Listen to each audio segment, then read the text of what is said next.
Take courage, it is I. Do not be afraid. Mark chapter 6, verse 50. Before Jesus walks on the water, the gospel tells us something crucial. He went up the mountain to pray. This is not a small detail, it is the secret. Prayer is the terra firma, or the solid ground on which Jesus stands. Because he is deeply rooted in the Father, the storm does not threaten him. What is chaos for others becomes a path beneath his feet. The apostles, though seasoned fishermen, faced the storm relying only on their own strength. Without prayer, fear takes over. When Jesus comes, he does not immediately still the wind. He first stilled their fear. Take courage, it is I. Courage is born when we recognize who is with us.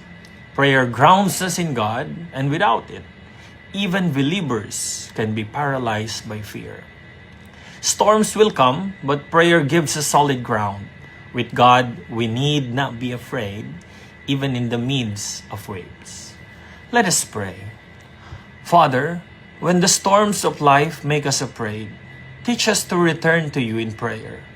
When fear overwhelms us, help us hear your voice saying, "Take courage, do not be afraid."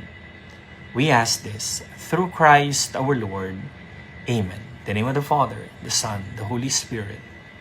Amen.